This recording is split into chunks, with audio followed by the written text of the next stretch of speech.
and welcome to Author Interviews. Today we have the distinct pleasure of having author Jim West with us.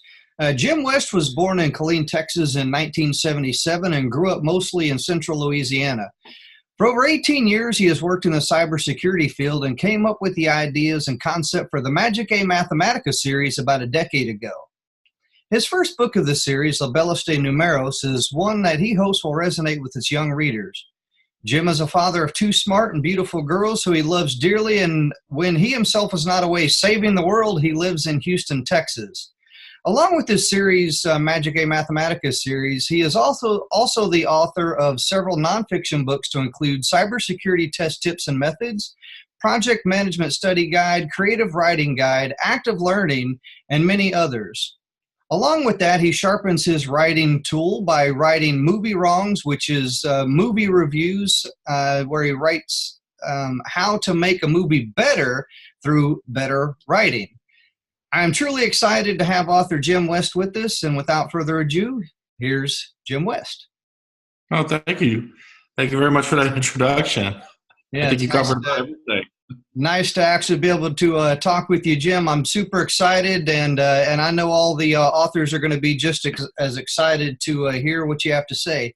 All right, so today what I wanted to talk to you about is the art of craft. I know crafting a story is can be kind of a tricky subject, but what I want you to do is I want you to take us through how you develop an idea to a story.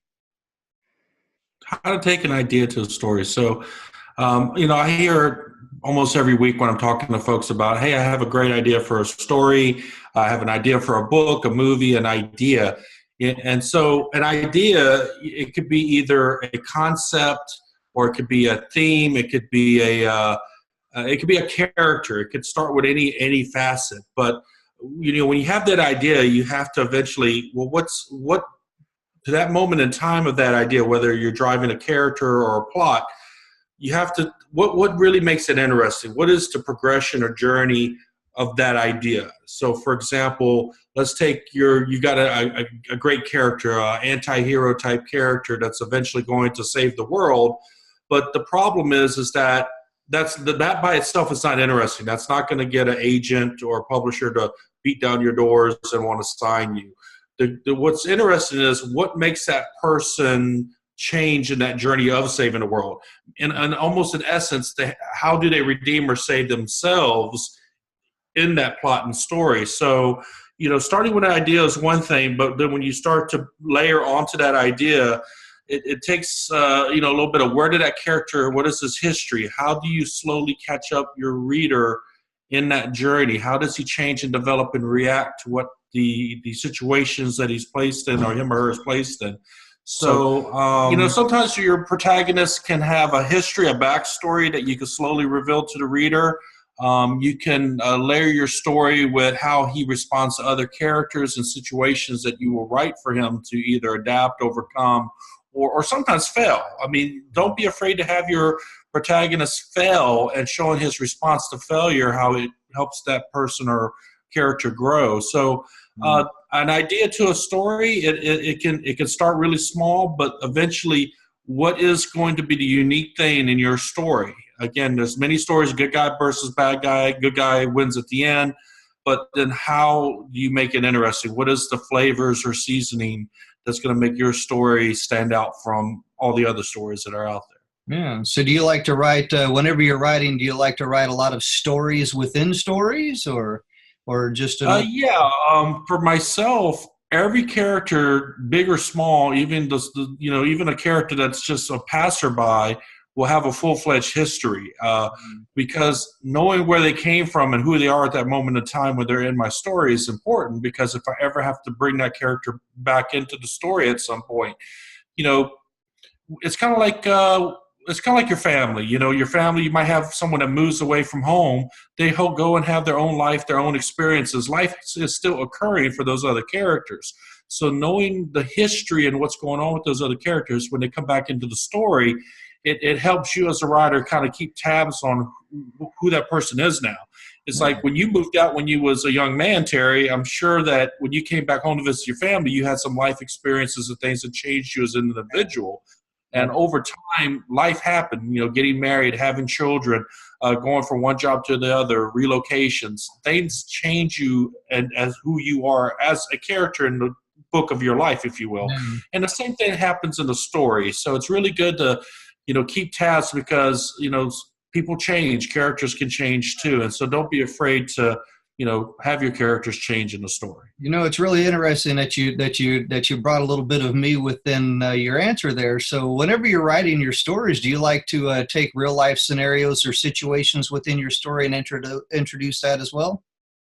When you're writing fantasy, I tend to like to interject as much realism as possible because that way it makes it relatable. Again, it's hard to relate to a character that's royalty. There's a lot of stories is about like the prince, the princess, the king, the queen. And but the majority of us, we kind of have this idea of what royalty is, but we can't immediately connect to it. So that's why I think a lot of characters that are, successful in literature are characters that we can all connect with, like Tom Sawyer, if you think of the classics, oh my goodness, Harry Potter, he wasn't royalty, but, it's just like, he grew up in a kind of a foster home, if you will. Right. So there's certain characters that I think are easier to connect to than others. And so. It's interesting you say that, because I know whenever I'm reading a book, I like to be able to connect to something within that story, whether it be the story or whether it be the character. But to you, which is more important? Do you believe the story is more important, or do you think that the characters are more important? I mean, as an author, I think you want to strive, obviously, have both be an epic would be the ideal.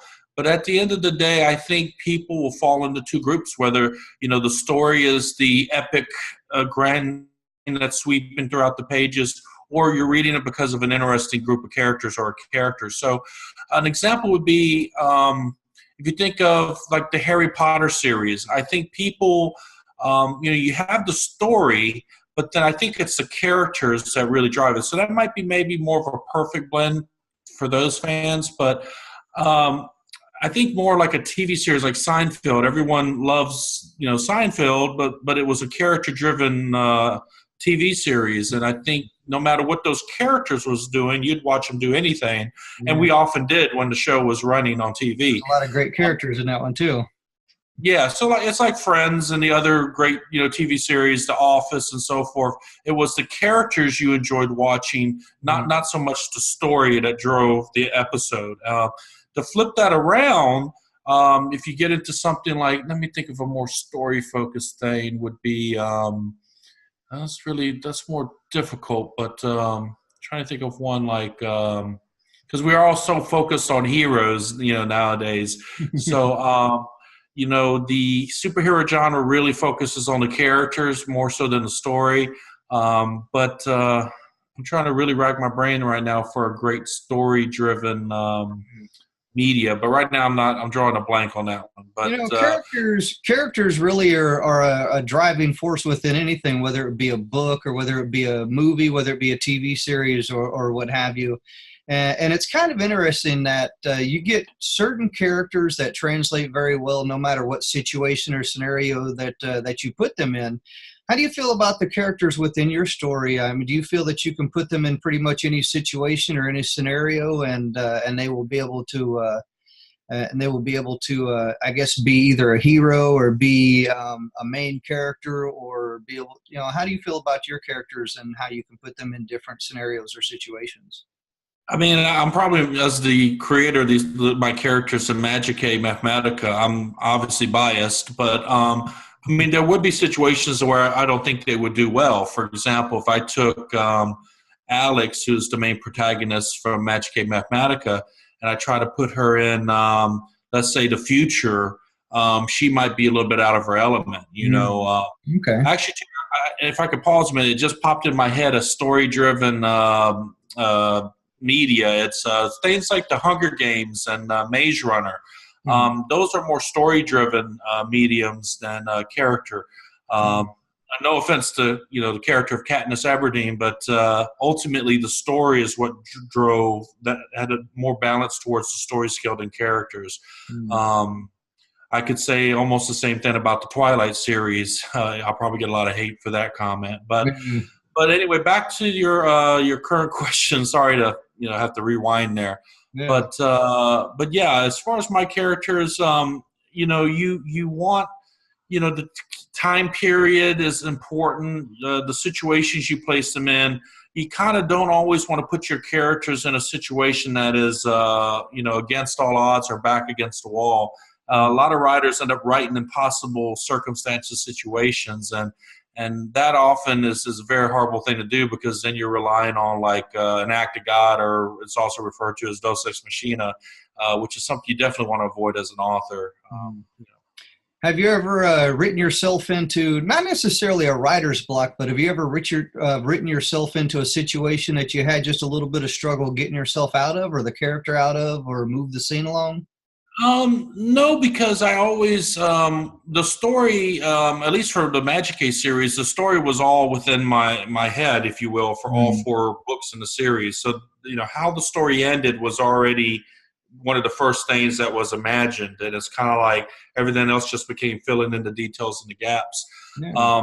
But as far as writing to a situation, no, I've had issues where I didn't know how to convey the visuals or what was in my head to paper. And I think that's, to me, is the most frustrating part for authors, is that they can clearly see it unfolding in their head, much like a movie, but then Right. trying to find the right words to describe what you're seeing is often the challenge. And Mhm. I kind of, when you mention writer's block, the other end of writer's block for me is what I kind of label writer's zen, was Ah, when your vision and words on the paper match.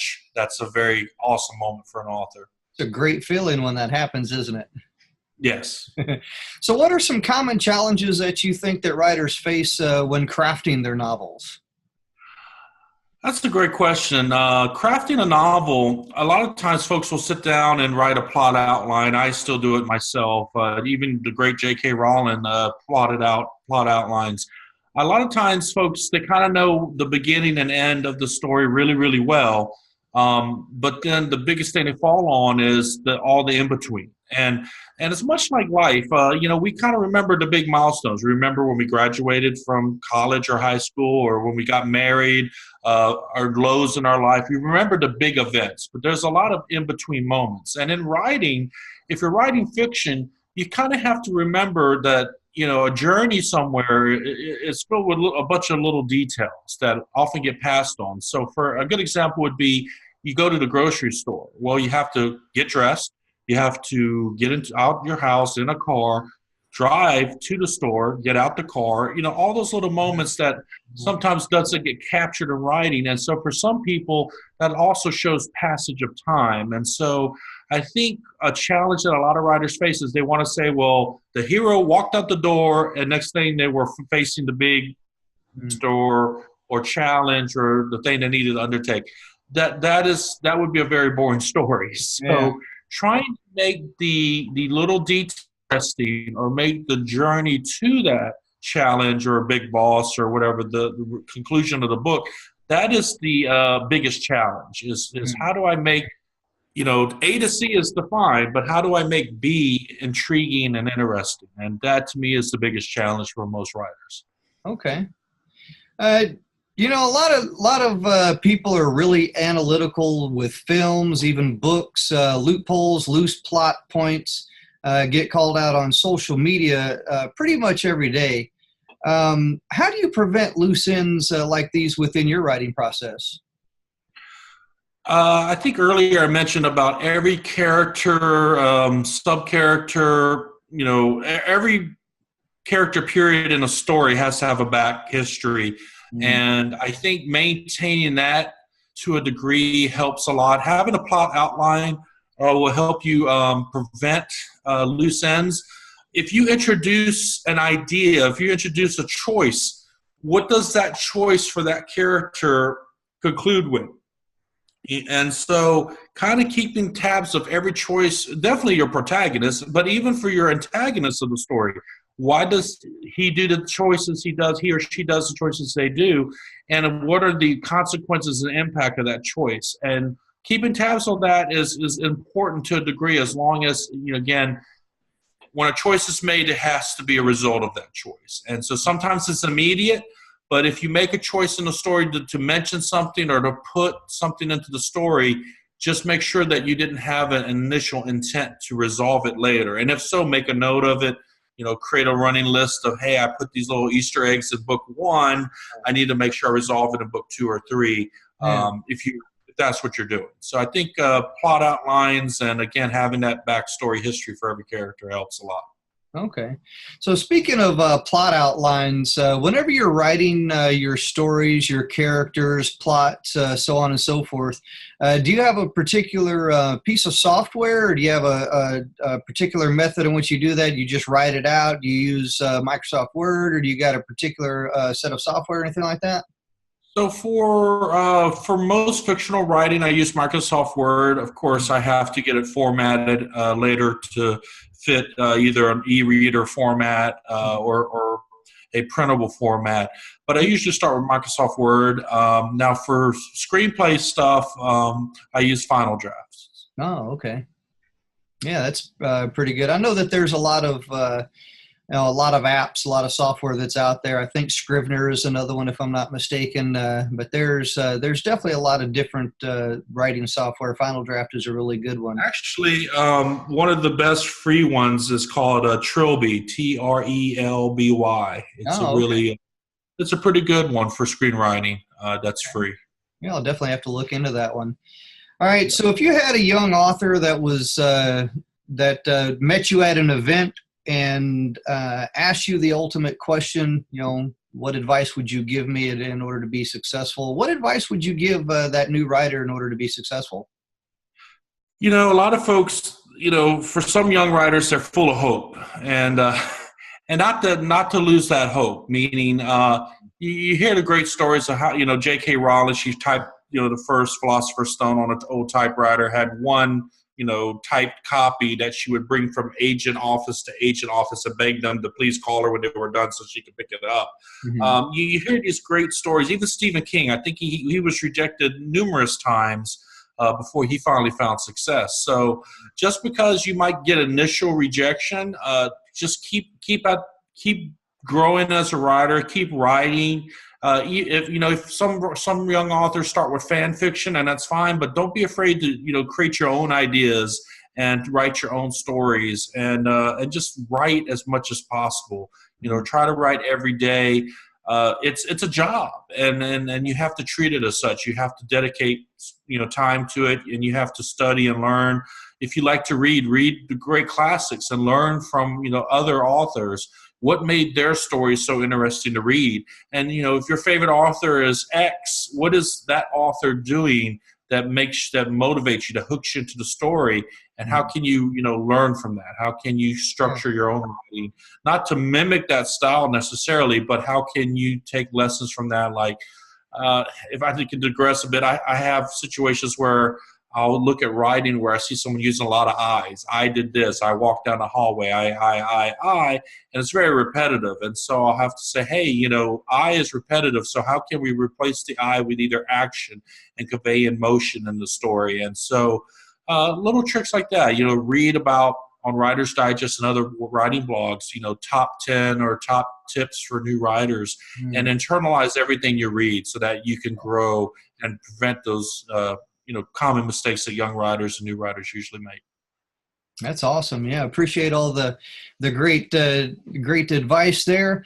So what's next for author Jim West? You got any new projects or anything that you got in the works? What's coming up next that we can be on the lookout for? So I have the fourth and final book in the Magica Mathematica series, Bellum de Numeros, will be out this year. I have a romance novel that I'm co-authoring with Melissa Reggio. It's going to come out this year as well. I have a couple other literary projects, but not ready to speak on those yet. But all the updates for those projects and more will be on jimwestauthor.com. Okay, and that's what I was going to transition to next, where we can find all of your work. So now that you mentioned that, jimwestauthor.com is where you can find more from Jim West.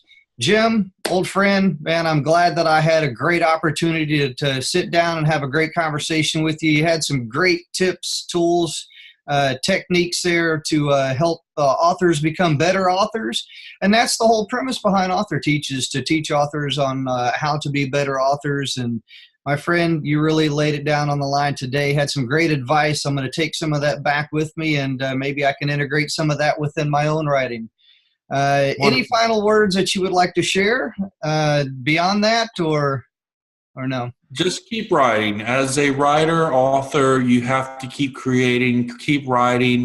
Don't be afraid of criticism. I remember my first bad review I got, but at the same time, the hundreds of positive reviews. Believe in yourself, improve yourself. As you know, with any profession, you want to learn, grow, and become more experienced and knowledgeable in the craft. So study, learn from the greats, and become great yourself. All right, Jim, thank you for your time. Thank you.